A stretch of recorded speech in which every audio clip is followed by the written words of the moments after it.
नमस्कार दोस्तों, एक बार फिर से आप सभी का स्वागत है मेरे YouTube चैनल में stock market learn with Sangeeta. माफी चाहूंगी कि पिछले एक हफ्ते से कोई वीडियो नहीं डाल पाई थी, उसके लिए आप सभी से बहुत बहुत क्षमा चाहूंगी। आज का वीडियो थोड़ा अलग है, ना हम प्रिडिक्शन कर रहे हैं ना एनालिसिस कर रहे हैं, हम बात कर रहे हैं केवल आईसीआईसीआई बैंक के रिजल्ट की और उस रिजल्ट से क्या मार्केट में रिकवरी आ सकती है, क्या मतलब बैंक निफ्टी अप मूव ले सकता है या निफ्टी अप मूव ले सकता है, उसके बारे में हम बात करने वाले। अगर आपको वीडियो पसंद आए तो लाइक कमेंट शेयर जरूर करें। आप सभी की प्रतिक्रियाएं अच्छी हो या बुरी, जैसी भी आपको लगे, आपको अगर मुझे कुछ कहना भी है तो आप कमेंट में कहें। अच्छी प्रतिक्रिया देनी है, अगर मेरी बातें अच्छी लग रही हैं तो आप अच्छा कमेंट करें, बुरी लग रही है तो वो भी बताएं ताकि मैं उसमें आगे सुधार कर सकूं। तो हम बात करते हैं। अभी क्या है कि अभी रिसेंटली हर सेक्टर में, आप चाहे एफएमसीजी देख लो, ऑटो सेक्टर देख लो, बैंकिंग सेक्टर देख लो, इंडेक्स देख लो, हर जगह मतलब एक गिरावट का आसार चल रहा है। मतलब ये स्थिति बन रही है कि 40-40% तक की गिरावट हो रही है। कितने कितने परसेंट तक की? कम से कम मतलब 40-40%। भैया 40% तक की गिरावट हो रही है तो 40% तक की गिरावट मतलब आप खुद समझ लीजिए, पोर्टफोलियो बिल्कुल खूनी लाल कलर का है। मतलब ऐसा कि उसको देखने की हिम्मत नहीं हो रही है, मतलब इच्छा भी नहीं कर रही। क्या करें, निकालते हैं तो लॉस बुक करना पड़ेगा और अच्छा खासा लॉस है, और रखते हैं तो मतलब हालत खराब है। मतलब इतनी असमंजस की स्थिति हो गई है और ये सोच रहे हैं कि मार्केट कहाँ से अप मूव लेगा, कहाँ से चेंज होगा, क्या नहीं होगा। तो हर व्यक्ति एक ही चीज को सोचने में लगा हुआ है। तो क्या हो सकता है, क्या नहीं हो सकता है, हम उसके बारे में बात कर रहे हैं। अभी क्या गिरावट क्यों हो रही थी? गिरावट होने का मेन कारण है अक्टूबर के महीने में एक तो ऑटो सेक्टर ऑटो सेक्टर के रिजल्ट आए, है ना। ऑटो सेक्टर के रिजल्ट आए प्लस एफएमसीजी सेक्टर के रिजल्ट आए। दो तीन बैंकों के भी रिजल्ट आए। बैंकिंग के रिजल्ट अच्छे थे, एचडीएफसी बैंक का रिजल्ट भी अच्छा था, उसके बाद में कोटक बैंक का रिजल्ट भी अच्छा था। मतलब दो तीन बैंकों का जिनका रिजल्ट आया है, और आईसीआई बैंक का भी आप अगर देखेंगे तो रिजल्ट अच्छा ही है। मतलब खराब उसको मैं नहीं कह सकती, मतलब उतना खराब नहीं कह सकती कि खराब है। हुआ क्या है, एफएमसीजी में आईटीसी का रिजल्ट अच्छा है। रिजल्ट तो अच्छा है पर उनकी कमेंट्री करने का तरीका गलत था। मतलब कैसा गलत था? मान लो मेरे पास में 1000 रुपए है, मेरे पास 1000 रुपए तो बहुत छोटा है, मेरे पास 1 करोड़ रुपए, बड़े अमाउंट की बात करते हैं तो भैया मैंने तो 1 करोड़ रुपए कमा लिया मैंने 1 करोड़ रुपए। पर मैं उसको बताऊं कैसे? अरे क्या करूं यार, 1 करोड़ रुपए ही तो है मेरे पास, तो 1 ही करोड़ रुपए आए हैं और खर्चा तो देख लो कितना है, मुझे ये करना है वो करना है, यहाँ से पैसा नहीं आ रहा वहां से। मतलब मैं कह तो रही हूँ कि मेरे पास 1 करोड़ है, पर मैं उसका रोना भी रो रही हूँ। मतलब रोना ऐसे ही आईटीसी है, ऐसे ही आपकी ऑटो सेक्टर की रिजल्ट अच्छा है, कोई दिक्कत नहीं भैया, मैन्युफैक्चरिंग खूब हो रही है, ये हो रहा है वो हो रहा है। पर हो क्या रहा है, डीलर के पास में स्टॉक में इतनी गाड़ियां पड़ी हैं उनके पास में, मतलब रिजल्ट अच्छे हैं, पर रिजल्ट के साथ साथ में क्या दे रहे हूँ कि हमें प्रॉफिट भी है, हमारी इतनी गाड़ियां बन गई, हमारा ये हो गया। और आखिर अरे क्या करें यार, डीलर के पास में तो इतनी गाड़ियां पड़ी हैं। ऐसे तरीके से मतलब बात आप कह तो पॉजिटिव रहो कि भैया मेरे पास में इतना पैसा है, मैंने इतना कमाया है, इतना ये करा है, पर के कैसे कह रहे हो अरे खर्चे इतने हैं तो ये तो इसमें तो ये नहीं हो रहा, वो नहीं हो रहा। इस तरीके से अगर मैं रोना रोऊंगी तो वही उसी चीज का इफेक्ट मार्केट में पड़ रहा है। अभी बोल रहे ना करेक्शन आया है कि गिरावट, ये उसी वजह से। एक तो क्या है वो सेबी का वो रूल गाइडलाइन, उसका इफेक्ट है कुछ हद तक। तो दूसरा इफेक्ट ये कि मतलब रिजल्ट सबके अच्छे आ रहे हैं, रिजल्ट में कोई खराबी नहीं, पर उनकी कमेंट्री करने का तरीका कुछ अलग। कि भैया अरे रोहित ने तो 100 मार दिया, पर फिर क्या बोलते थे, अरे शुभन गिल ने तो बनाए ही नहीं रन। इस तरीके से कि भाई एक आदमी अच्छा कर रहा है, प्लस हो क्या रहा है कि मतलब खर्चे हमारे साथ ज्यादा है, ये ज्यादा, तो समस्याएं ज्यादा बता दी। पॉजिटिव चीज तो बताइए पर उसके साथ में नेगेटिव चार्जेस ज्यादा, तो उन चीजों का फर्क पड़ रहा है। ऐसे ही आप बात करेंगे तो ऑटो सेक्टर में भी यही हो रहा है, यही हो रहा है हमारे बैंकिंग सेक्टर में, यही एफएमसीजी सेक्टर में, हर जगह कह तो रहे अरे प्रॉफिट है, पर क्या एनपीए अकाउंट में इतने पड़े हैं, ये इतना एनपीए है हमारा। फिर क्या बोल रहे अरे नहीं हमारे तो कॉस्ट बहुत ज्यादा है, मतलब हमारे आप ये देख लो कि हमारे पास में कितना सारा ऑफिशियल खर्चा है, ये खर्चा है वो खर्चा। मतलब गिना खर्चे ज्यादा रहे हैं, इनकम तो आ रही है पर इनकम की वो उतनी ज्यादा बात नहीं कर रहे, कल एक नंबर लिख दे फला फला हमें 1800 करोड़ का प्रॉफिट हुआ पर हमारा इतना सारा खर्चा भी चल रहा है। ऐसे करके बता रहे हैं, तो उन चीजों का नेगेटिव असर मार्केट पे पड़ रहा है। ठीक है, अभी क्या, अभी हम इन चीजों का हमारे बैंकिंग सेक्टर में क्या फर्क पड़ रहा है और कैसे क्या होगा, आगे की कार्रवाई क्या होगी, तो इसके बारे में अपन बात करते हैं कि भैया इससे क्या होने वाला है। इससे होने वाला कुछ हद तक मुझे कल एक बैंक निफ्टी में, जैसे कि अभी चलो देखते हैं, आपने देखा होगा कितनी बार आईसीआई बैंक ने बैंक निफ्टी को बचाया है।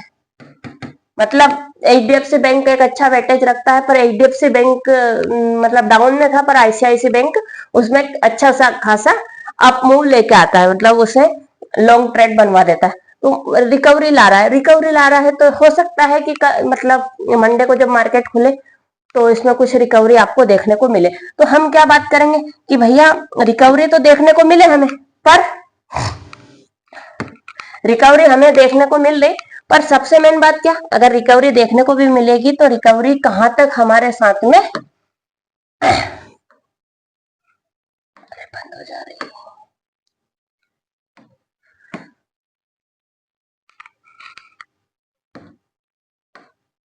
बंद नहीं होगा क्या, बहुत दिनों बाद यूज किया है तो इसको थोड़ा भूल गई हूँ यूज करना।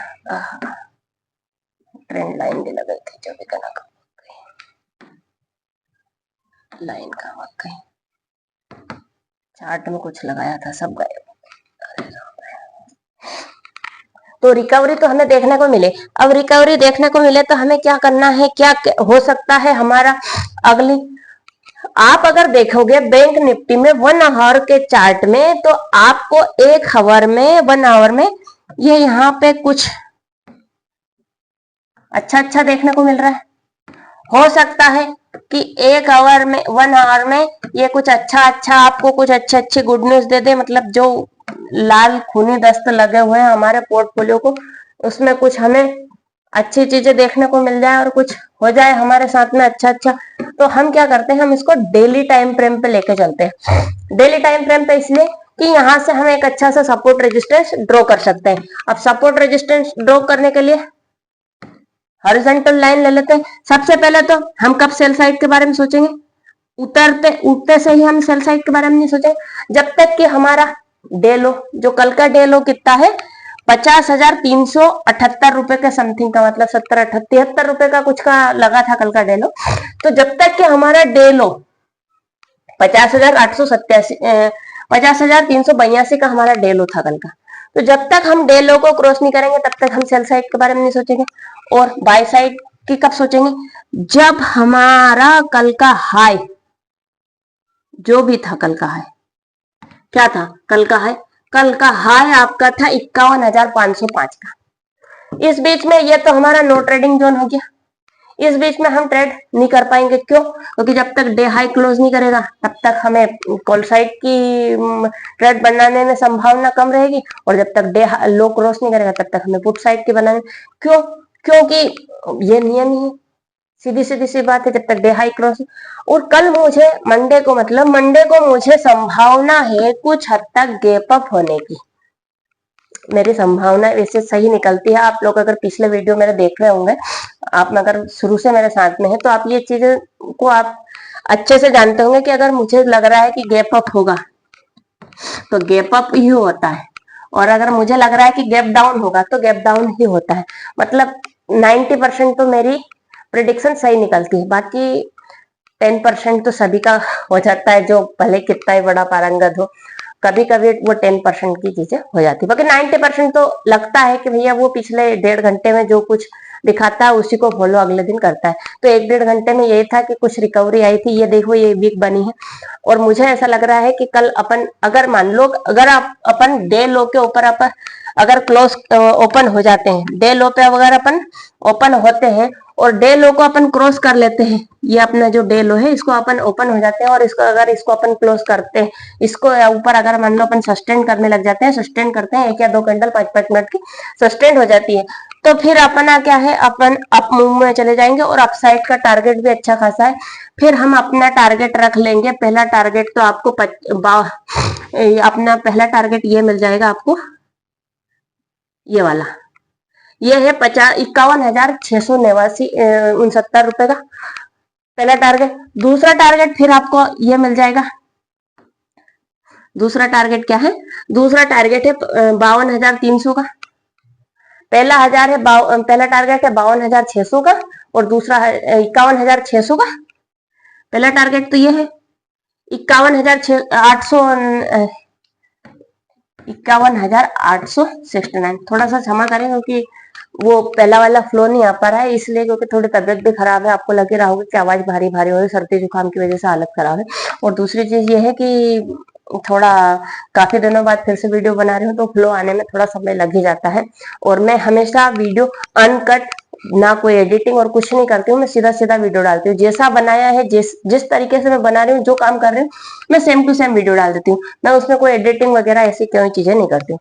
तो पहला टारगेट तो आपको 51,869 रुपए का मिल जाएगा और दूसरा है 52,300 का। यहाँ तक पहुंचने की मुझे संभावना कल लग रही है, पर होने क्या वाला है मेरे हिसाब से, होने ये वाला है कि जैसे ही हम कहीं से ऊपर जाएंगे हम वहां से नीचे गिरने की पूरी पूरी संभावना है।